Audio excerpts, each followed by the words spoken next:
This is Amanda Edwards, and I'd like to welcome you to the Edwards Empowerment Talks. This podcast provides a platform to empower individuals and the community by showcasing stories of resilient people who have refused to let life's challenges prevent them from achieving their dreams. The Edwards Empowerment Talks will also highlight the work being done in the community that will help to positively shift the trajectory of this nation through stories of adversity, perseverance, drive, struggle, and success. The podcast will empower others to believe in their dreams and pursue those dreams despite whatever challenges may come their way. It is also a vehicle to equip the community with the tools necessary to be the change they want to see. I welcome you to tune in. You don't want to miss this. Okay, everyone, I want to welcome you to a very special edition of the Edwards Empowerment Talks. As you know, we like to introduce our members and our viewers and our listeners to stories of perseverance, people who have defied the odds with both their personal stories as well as with their work. And my next guest is a very special guest who has happened to do both. He's used his personal life journey as well as his work in the community, not only to defy the odds, but to truly make an impact on the community for all of us to benefit from.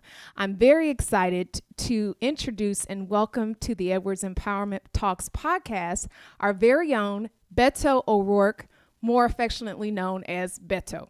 Beto, welcome to the show. I'm so excited that you're here. Amanda, I'm so glad to be with you and so encouraged that you are doing this show and that you invited me. And I'm very much looking forward to the conversation. Absolutely. And before we get started, I don't want to spend too much time on this, but I just have to publicly thank you for the inspiration you have been to so many of us. And I say of us, people, young people, people all across the state of Texas, people all across the nation who oftentimes feel discouraged by the status quo. And what you were able to do was have vision and show us that the status quo does not have to be that. And we can be the change that we want to see in our communities. And so I want to thank you for personally inspiring me and also putting the work behind that and really laying the foundation for change across such a wide spectrum of places and spaces. So thank you for your work. So I don't have to go into your background like I do most of the time in my podcast. We start talking about people's childhood. We're going to skip over some of that for now. But I do want to, of course, talk about the 2020 election cycle. And I want to talk about the work that you're doing now. But before doing that, I really want to go back to 2018 and the legendary, I'm going to call it legendary race that you ran, in which you came within 215,000 votes of winning the state of Texas U.S. Senate seat in a time when nobody, and I repeat, nobody thought that was possible. I want to go back to that. And can you share with me your inspiration behind your 2018 U.S. Senate run?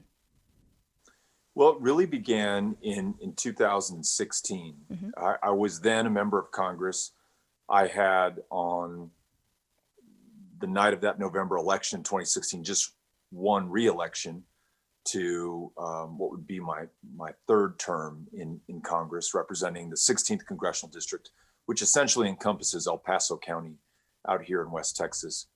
And we had some of my team over, some of my campaign team and some of my congressional staff over to the House, my wife Amy and I, and our team and our kids, and we all just ate pizza and watched the returns. And it was very clear that Hillary Clinton was going to win. And so at about 8:30 or even earlier, I said, hey, folks, we're going to get the kids ready for bed, and we're going to head up. So let's wrap up here. And folks went home, and we took the kids up, put them to sleep. And Amy and I had a little TV in our room, and we were watching the returns, and it suddenly took a turn that I in no way, Amanda, expected, which is probably true for a lot of the country, right? And I watched with a mixture of disbelief and horror and deep, profound sadness for my country, for our kids, for the future of America, and for any hope that that we were going to ultimately get to the promise that we laid out, 240 years before. Mm-hmm. And I started wondering, what am I going to tell my kids? What am I going to tell myself? I mean, how is it that this guy who's described Mexicans and immigrants from Mexico as rapists and criminals, and who wants to build a wall and wants to do all these things that are antithetical to everything that I believe in and see in my country, how did this happen? And, I think, Amy and I at that point had been married for 11 years. And so by this point, your brain waves start to sync and you're in tune with each other. And I think we really both had the same thought at the same time, which is at some point down the road, there will be an accounting for what we did or what we failed to do at this moment, where it was becoming clear that the future of our country was at stake. And we almost, I think, simultaneously came to the conclusion that we should think about running for U.S. Senate, literally as the returns are still coming in. So not before that. So it wasn't like you were sitting in your U.S. congressional office saying, I'm gonna an office over there on the Senate side. You weren't plotting this. This was something that came to you in direct response to the 2016 election. That thought crosses the mind of every member of Congress, every member of the House. Could I run for Senate, or should I run for another quote unquote higher office? But that thought was easily dismissed when it came up before, because I felt very happy in the position of public trust that I had been elected to. I was still, trying to do better in that job and had a long road to go. But there was something about the urgency of the moment in the wake of that election that completely changed our course. And it made no logical sense. There was nothing rational about running against an incumbent Republican senator in a state that had last elected a Democrat to the Senate in 1988, and somebody who had been the runner-up for the Republican presidential nomination. I mean, Ted Cruz's stock was at an all-time high. But I felt it was more of Amanda, to be honest with you, it was more of an emotional impulse. It was one of, found in the heart and less in the head. Yeah. And so that really was the impetus for the run. And I didn't declare my candidacy formally until March of 2017. And I didn't really know beyond the shadow of a doubt that I was running until maybe, February or January of 2017. But that's really where it started. Absolutely. And with that race, you were able to not only just come close, and I mean very, very close, within 215,000 votes in a state with 29 million people. That's a lot. That's very close. But then you laid the foundation for people to believe that Texas could flip. And of course, we all remember and of course applaud you for your U.S. presidential run in terms of just what you stood for, the courage that you had and led with. And of course, it was a very crowded field. But after you concluded that bid, you didn't just go home and go on vacation, right? You got to work in different ways, which I think was really inspiring in order to help set the framework, set the stage for other leaders to have a platform to run in 2020, for other leaders also to be able to affect change in their community. So you were using your PAC called Powered by People to do things like get volunteers into the food bank during when the pandemic first began, to do things like raise millions of dollars for other candidates. And then, of course, to do what you do best in terms of galvanizing and mobilizing and inspiring people to get behind efforts that will change the face of our democracy. And so you were texting, you were calling, and typically what you were traditionally used to doing was going door to door. But that, got impacted, your work, that aspect of your work got impacted by the pandemic. So just wanted to hear a little bit from you about why did you take that route? Why not go back into the private sector quietly, or why not lay back and wait and run again? Why did you decide I'm going to get to work, literally roll up my sleeves and not stop until I have to? It's interesting that you ask these questions back to back, because the decision to engage in Texas and help at the state house level really was born of a conversation again with Amy. And this was on the eve of my withdrawal from the presidential nomination contest. Mm-hmm. And I remember I was in I believe I was in Kansas City on my way to Des Moines, and our flights had gotten rerouted and changed, and we were not in the city we were supposed to be, and staying in this little motel, and realized that at that moment it would not be possible to go on. And I called Amy to share the news with her. Mm-hmm. And I said, I really hope that we are never in any way involved in public life or in politics again, because we've given the last 3 years of our life, 2017, 2018, 2019, Mm-hmm. we gave 6 years in Congress. We've served in the El Paso City Council. Kudos to City Council. That's right. That's how I knew you were going to be good. You came up through City Council. There you go.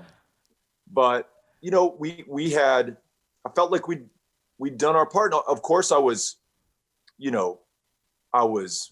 beaten up and beaten down, and not a little bit embarrassed and ashamed that we did not make it further, given the promise with which we started. And so Mm-hmm. for all those reasons, I wanted to crawl into a cave and just withdraw completely. And what Amy said was, all the reasons that we gave each other for running for Senate back when we first thought about it in 2016, Mm-hmm. and for running for president in 2019, all of those things that we were running for, and all the challenges that seemed so urgent then, are only more dire at this moment. And so, you may not be a candidate, you may not have a campaign, but you have some ability to do some good. And so let's figure out what the hell that is. And so we really put some thought into it. We did what I know you two have done in your campaign, both before and after, which is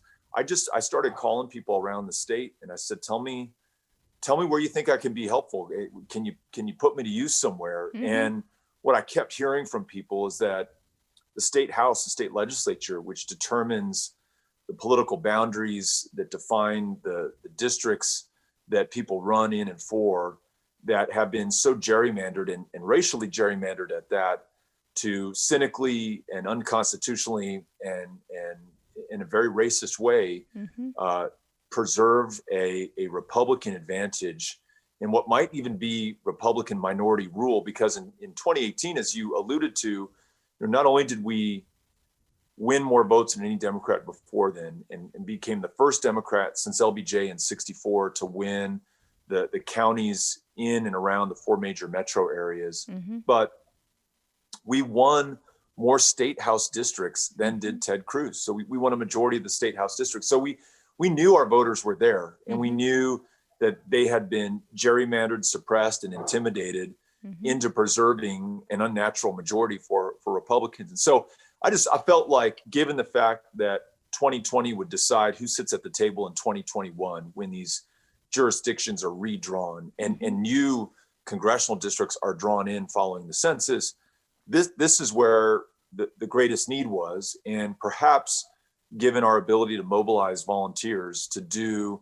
direct voter engagement and voter registration work, maybe this is the place for me to be. And so after making that decision, for me, it became a very clear path forward of just reaching out to folks who wanted to do the work. And that's for the better part of the last year, Amanda, all the way through 7:01 p.m. Mountain Standard Time, Tuesday night, Tuesday, November 3rd. That's what I have been doing. Mm-hmm. And it's so interesting to me. It has been among the most fulfilling things I've ever been a part of, Mm-hmm. even though, and maybe because of the fact that I was no longer a candidate, and it wasn't my campaign. I was just literally a volunteer. I never got paid to do any of the work, and I did it because, like so many other thousands of volunteers, I love doing the work, and I'm grateful to have the chance to help others. And so that's how we came to that decision. Mm-hmm. And I think one of the things that another reason why I had to have you on is because this is all about empowerment. And sometimes when you think about empowerment, it's about investing not just in yourself and not just in your own vision for yourself, but it's also about investing in others and building upon your vision or your why. Like my favorite book is by Simon Sinek, or one of my favorite books is It Starts With Why. And it talks about your motivation and how that motivation can, if you're really going to be a strong leader and mobilize and galvanize, people have got to see themselves in your why, and the work that you do has to reflect them as well. And I think what you've done is an embodiment of that in terms of making sure that you don't just lift yourself, you are lifting the entirety of the community with the platform you've been able to amass because of the community, which I think a lot of the times we take these platforms and then we say, that's my platform, let me go use it for me at some other juncture, as opposed to saying, this is the community's platform and I just happen to be the conduit or the messenger for this broader movement that's bigger than me. And so I think that's really, really important.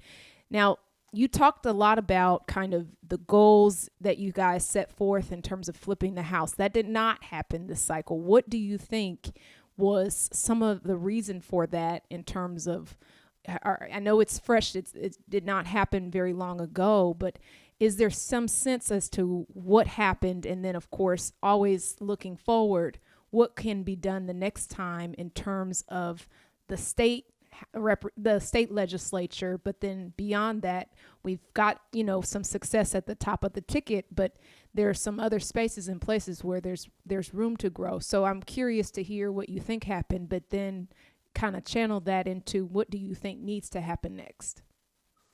Yeah. It's a question that I am working through right now. As you mentioned, this is so fresh. It literally just happened, and it is really, quite frankly, Amanda, it's very surprising to me because not only did not just you, a lot of us on both sides of the aisle, because not only did public polling reflect the opportunity to win a number of these state house seats, and including perhaps enough to constitute a new Democratic majority. And not only did the Democratic candidates' internal polling show that to be the case, but from talking with Republicans, they felt as though it was going to be competitive. They felt as though they were going to win or retain the majority, but they felt as though their majority was going to be cut down significantly, maybe a majority of 1 or 2 seats. And for them to essentially preserve the status quo antebellum, 9 seats, because we picked up a seat, they lost a seat. I'm sorry, we picked up a seat and we lost a seat that we had won in 2018. There's a caveat. There's 1 seat in North Texas that I think there's still a count going on, and we may or may not pick that up. But we came to your point, Amanda, we came nowhere close to the 9 that we set out to win. And that is despite over 200,000 voter registrations, successful voter registrations that targeted likely Democratic voters. And you were also targeting African-American voters in the state of Texas as well, because I remember when you launched those efforts in concert with one of our statewide African-American organizations. Carol Robinson and the coalition of Black Democrats, the Texas Democratic Party, Cliff Walker and his entire team, the coalition, their entire team, Powered by People, our team, and then just a ton of volunteers called and or texted every single one of the registered Black voters in the state of Texas, more than 1.5 million. And then just Powered by People over the course of the year, we made over 70 million voter contact attempts. So on top of the registration, on top of the targeted outreach to Black voters, and then working with Veronica Escobar, who's the congresswoman for the 16th congressional district now, we called for the better part of 2 weeks, all of the U.S.-Mexico border counties in Texas. And we called with phone bank volunteers who could speak Spanish as well as English to listen to those voters as well. Despite all that effort, we came up short. And so here are a couple of things that are beginning to, take form as I look for an answer. One is, we picked up 12 seats in 2018. And by definition, each of those seats had been held by a Republican before. And those were brand new Democratic members who had to now defend their seats. And all of them, except for one, was successful in doing so.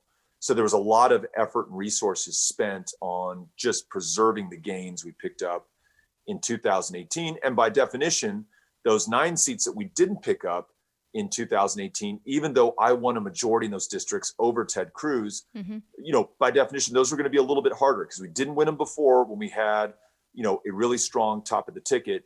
And now we had a different dynamic. And so it was going to be a little bit harder. But here's where I come down to, Amanda. In 2018, the U.S. Senate candidate was the top of the ticket. In 2020, it is the presidential. And perhaps more than in any cycle that I can remember, the presidential election overwhelmed and subsumed every race down ballot from it, whether you were running for U.S. Senate or county commission. Tell me about it. Yes. And there were some county commissioner seats that we lost. Like, Democrats who'd held a county commissioner seat for 20 plus years who got replaced by a Republican that no one had ever heard of because the overwhelming support for Donald Trump amongst his partisans who were out there to defend their guy, who they saw being unreasonably attacked and maligned. And there was a real rallying cry that they responded to. And I think that when you have that, and then you don't have our top of the ticket, Joe Biden, spending any money or really any time. And I don't say that to criticize. It looks like they have won this presidential election, thank God. And they had a strategy that they had to pursue. And perhaps this was the path for him to be the president and end the national nightmare with Donald Trump. But that path did not pass through Texas, and it hurt us. I think the challenge with our state that I believe that people don't want to believe that Texas can flip. It's like, but that's Texas. And so we just have this like hardwired schema of what Texas's limitations are and possibilities are. And until we show it ourselves, it's going to be one of those things where we have to, we can show you better than we can tell you, because otherwise it's just going to be the cycle of it's so expensive to invest in Texas. We can flip 3 other states or 4 other states or 5 other states for the expense that it would cost us to invest the resources that we need. And we don't need a tremendous amount. We're getting there. We're very close. Look what we did with nothing. So Florida, Amanda, got between Biden and Bloomberg, the 100 million Bloomberg kicked in, that total expenditure there was at a minimum $250 million. Wow. Texas was much closer to zero than it was to $250 million. Yeah. And they're still counting the votes in Texas. And what we thought was a 6-point deficit is now moving down, perhaps closer to 5. In Florida, it was a 3-point deficit. So, give us maybe half of that $250 million, spend it in Texas, just a little bit, and watch us go. So, I think that's part of it. But I really, really like what you just said, which is, we can't prove it to anyone outside of Texas until we've proven it to ourselves. And it's not something that we can say. It has to be something we show. And I think that's the work that we have in front of us for 2022 and 2024 and every cycle thereafter, because you really, at this point, if you're a Democrat in Texas, you have one of two alternatives: give up or go forward. And I think the only way I like that. out of our predicament is through. Yeah. The only way out is through. And I, for one, want to be part of the team that wants to get us through in whatever capacity. Listen, you know you're gonna. I could be part of it. Are you giving me the exclusive on what you will be in terms of the 2022 lineup? Is this an exclusive, or am I going to have to say you heard it here first? I wish I had some news to give you. If there's anywhere I'd want to break, it would be here with you. But no, I think, like you and like a lot of people right now, I think there's some humility involved in trying to understand what has just happened. Yeah. And no one has a better answer than the Texas voter. And I really want to, and probably as you have been doing, I have been calling all around the state, from the Rio Grande Valley and Laredo to Houston, to North Texas, to East Texas, back close to where I am in West Texas. And, a lot of really, really interesting feedback about what was on the minds of voters in this state and what some of the dynamics were. And as you suggested earlier, what some of the missing infrastructure might be that has made it more of a challenge than we thought it was going to be going into this. So I think there's some work to do. And the question of what is this issue with polling, is this tied to Donald Trump? Or is this something that we need to continue to think about? Or is this just a phenomenon where just don't even look at the polls? We need to go back to your mantra from the 18 cycle about polling and just, do we need to, and I'm somewhat being facetious, but not entirely, but do we need to think about our over-reliance on that sort of thing in terms of us getting a sense of where we are? And that's another question that I think we thought we had corrected for after 16. And, you talk to a pollster and they'll tell you, oh yeah, we've corrected for the way we model things, or our samples are different. And it's like, okay, guys, I didn't see this election cycle coming at all. So what happened? Because our polls didn't tell us that. What lessons are there to learn from there too? So I don't know. Do you have thoughts there? I do, and I think you are right, and I think that there's an over reliance on polls by everyone, and it's a real turnoff to maybe all of us, and not just because the polls got it wrong, but because the polls seem to dictate so much in terms of the language that we use, the policies that we pursue, and present company excluded. I don't think you do that. I know that I don't do that, but I do think that candidates do that on both sides of the aisle, by the way. And it is so programmed and so focus group driven and so safe as to almost become sterile and just completely not human and not engaging, and it doesn't inspire you and it doesn't move you, because you can tell that's not the person speaking from their heart. It's the person who is speaking within the confines of what the pollster said you can talk about and hear the words it's using, but don't use these other words. And I think when it's really exciting, and I think there's something, frankly, I'll give you two politicians, one of whom I greatly admire and one of whom I absolutely detest, Bernie Sanders and Donald Trump. Neither of them speaks, at least from my ears, from a script, or no one cooked up their policy platform or the things that come out of their mouths. That what Bernie Sanders believes in and says, and the way that a man in his mid 70s can engage 17, 18, and 19-year-olds by the millions, it's because it's the truth. And it comes from his heart, and it reaches our hearts. Donald Trump is also doing something similar, but if you were to compare it to Star Wars, he's on the dark side. They're both using the Force, and Bernie Sanders is akin to a Jedi. Donald Trump is something more akin to a Sith Lord, who is also able to use the force of purely pursuing what is coming out of, I don't know where in him, if it's his heart or if it's something else, but obviously to very dark ends, using incredibly malicious means and just wrapped up in the hatred and racism that we now all know to expect from him. But both have been extraordinarily effective because they busted through the confines of safe, tried and tested political discourse to say what they really feel. And so, I think the question you're asking, Amanda, gets at the heart of the races that people should be running in 2022. And I do think, if we're just to take this Star Wars metaphor one step further, there's this moment where Luke has this helmet on that it's going to help him, learn how to use this lightsaber and deflect the laser beams that are coming in. And then he's told, I think by Obi-Wan Kenobi or the ghost thereof, to just close his eyes and use the Force. And I think, when you, as a candidate, when I saw you running for city council and serving on city council, when I saw you at your best in the Senate race, that's what you were doing. You were just connecting with people. You were being yourself, and you have such an engaging, magnetic personality, and you are so genuinely curious about other people. And we all felt that.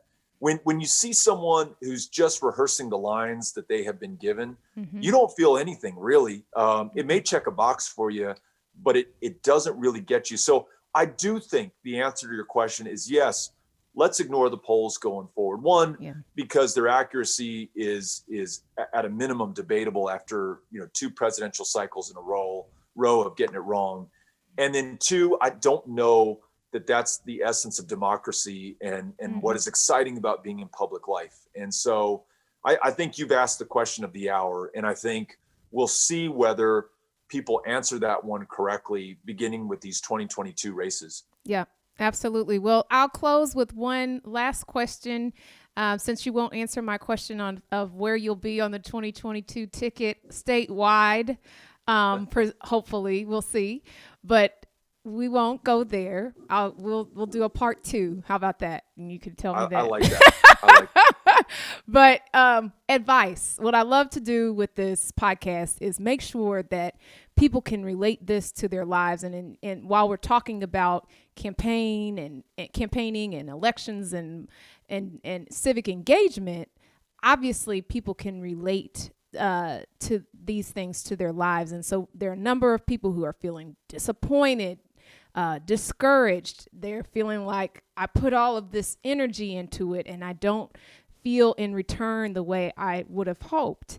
What message do you have for them in terms of, the road to victory, so to speak, the proverbial road to victory being rocky sometimes, and sometimes there being valleys that we have to traverse through in order to really see our way through to the other side. Share with us, what do you think people need to hear, but then also how can they directly get involved once they've kind of processed this? Because everybody's got to process stuff. I remember when I lost, I needed to process for, for a moment. You got to take a moment to process, but then, okay, we don't just stay in process mode. We've got to get back in action mode because we're fighters. How do you, how would you encourage people in terms of any disappointment they might be feeling right now? It's such a personal question because I have asked that of myself in really tough times. So I mentioned, some of what was so difficult about leaving that presidential nomination race and how bad I felt, about myself and about what the way in which I had run that campaign and what I knew I was capable of and how far short of that I felt. And, it's some of that is necessary, self-reflection. Some of that is completely understandable after a loss. Some of it, can get too close to being self-pitying. What helped me was that conversation that I told you that I had with my wife, Amy, and her kind of a loving kick in the ass of, you know what, I know this stings and I know this is tough, but let's remember we've got a job to do. And it's she said this in a way that you can only tell your spouse, but she said, this is not about you. And this is about all of us doing whatever we can at this moment. And that really stayed with me and really inspired me and really kept me from going too deep, inside, instead kind of trying to move forward and connect with others who might need the help. But over the course of this year, that resolve to do that has really been tried. I mean, I remember in the days after George Floyd was killed, certainly all of us were angered and saddened by that. But my despair just got so deep and I got so low. And I really, to be honest with you, and I even hate to say this out loud, but I just kind of wondered whether we were going to make it ever as a country. If we cannot, if we are doing this right now. A public execution where you literally watch the life be snuffed out of somebody by the law enforcement officer who is taking an oath to protect and serve, by him kneeling callously with his hands on his pocket on his man's neck. I mean, I don't think it was just horrific to watch, and we all watched it. We all watched it, and I think perhaps what made it even harder for so many was that police officer knew he was being filmed, and he looked right into the eye of the camera, so that he was looking into our eyes, as if to say, I can do this. There's nothing for me to be ashamed or embarrassed of, nothing for me to hide. This is America. I'm white. He's black. I'm a cop. He's not. And it was as simple as that. That was the expression that I read in his eyes as he looked at all of us while he murdered somebody. And you're right. It was a public execution. And it just, I couldn't find my way forward. And I had a hard time believing in us in this country. And again, it's almost hard for me to admit that publicly, because of course we believe in America. We wouldn't be doing this stuff. And, we should never fail our fellow countrywomen and men. But at that point, I didn't know that we could ever. And that later that day, I was on a phone bank that Powered by People had organized, and we were calling into these state representative districts, and those are hard calls, as you know, because you've made them. But you're calling complete strangers who, may be eating dinner or maybe doing something else in their lives, just may not want to hear just from not you. Waiting for your call. That's right, and it, a lot of folks have no problem telling you that. And so I was kind of getting my courage up to make the calls and to lead this phone bank with hundreds of other volunteers. Started making the calls, and of course they were not easy. And there were some calls where I connected with someone. There were some where they hung up on me, or I had the wrong number, or went to a voicemail. But at the end of those 2.5 hours of making phone calls, I could feel a change had come over me. Now, look, I didn't have any less concern about our country, and I was no less angry and frustrated. But despair, if that's the word for it, I didn't necessarily feel that anymore. I didn't feel like I was on the verge of giving up anymore. I felt agency. I felt function. I felt purpose. I was not a spectator. I was not a witness. I was engaged, and I was in the game. And I really have since come to believe that action is the antidote to despair, at least in my life. I love that. Say that one more time. Action is the antidote to despair. That's right. And that may not be true for everyone. And it may not always be true for me in my life, but it is certainly the case right now. And I think that there is such a blizzard of bizarre behavior from our president, so much tragedy around us.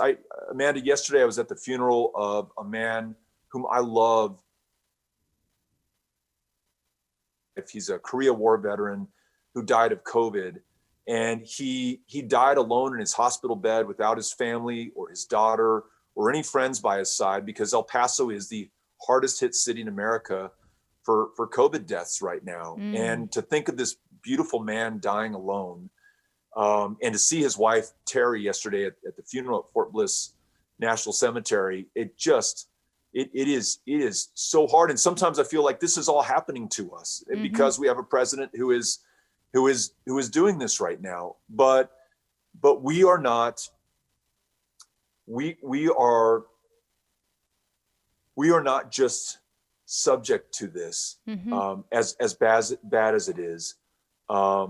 We don't just have to witness this, although we must, and we must testify to the rest of the country what is happening in places like El Paso and in Houston and in different places around the country. But we have some responsibility, and we have some ability within that to change this. And, you know, knowing that those in positions of public trust have let us down so badly, being focused this year on changing who holds those positions of public trust has been so fulfilling. And though we fell short in Texas, nationally, you and I were talking about this as we were getting ready to record. Nationally, there's it seems like there's some reward for our willingness to believe in ourselves and believe in the power of this action that we've all been taking, whether it was registering to vote or voting or making phone calls or in whatever capacity we challenged ourselves to take part in this election. It looks as though it is working. And that is some reward, right? Yes. But I think I've learned if I don't stay engaged, if I don't stay active, then it's very possible that I move into a place where you know, I'm tempted to succumb to that despair. So that's the lesson I've learned this year. And again, I say that with a lot of humility because it may not work for everyone, but it certainly has worked for me. And I think that it works for a lot of people because their purpose, when they start to be in a space where they feel hopeless and they don't see purpose or feel a sense of purpose, I think that is, you know, a situation in which, you know, despair is much more likely to set in. But if you see triumph and victories and you can feel fulfillment through the work that you are doing to uplift and empower other people, whether that's in politics, civic engagement, or in the volunteer activities that you do, I think that's one thing I think we can continue to strive towards. So I appreciate these words because I know a lot of people need to hear that, not just in general, but in this very moment when they're scratching their heads or wondering how did this happen, or wondering where are we going, or where are we going to go from here. And so I cannot thank you enough, not only just because of your leadership in not just words, but in the actions that you carry out and the inspiration that you provide to people, and the fact that you are one of those few leaders that I often say that a lot of leaders, and especially in public office, they lead out of fear, right? Consequence of this and the consequence of that and the consequence. And I'm not talking about good fear, like, you know, we don't want those unintended consequences that hurt that group of people. Not that type of fear, meaning a fear of loss of power, a fear of you know, some criticism, etc. And you are one of those leaders who defy those odds, and you lead with courage, and you lead with honesty. And I just want to thank you for being a courageous leader, an authentic leader, and for inspiring us all. So I know we don't have more time. I would hold you and ask you all kinds of questions, but I want to be respectful of your time, and thank you for the work that you do. And we will be watching, and we will be not being spectators, but joining hands with you in the work that we have to do. Because I think your quote from that I take away from this is it's kind of a short summary of what Amy said. We've got work to do. And so we've got work to do. We'll take our moment. We'll pause for the second, and then we'll get back to work. So thank you, Beto, for all that you've done to serve other people. And thank you for being on the show today. Likewise, Amanda, it's my honor to do this, and really a pleasure to see you and to be with you again. And I will tell you, I think you live out those words in a way that makes all of us proud. And I think even our conversation and the fact that it will be shared with others and will beget new conversations and new engagement and new connections, I think that is part of the work that we're doing. So I am grateful to you for what you are doing, and will continue to root you on from the westernmost county in Texas, only an 11-hour drive from where you are. Just a short drive. I-10. So it's no distance at all in Texas terms. But I do hope once it becomes safe for for everyone to travel and to be together again, that we can see you in person. And thank you in person for all that you've done. Until then, please be safe and be well and stay healthy. Absolutely. Well, thank you all for tuning in to this very special episode of the Edwards Empowerment Talks. And until next time, be safe. I would like to extend a special thank you to the Texas Signal for its support of our podcast.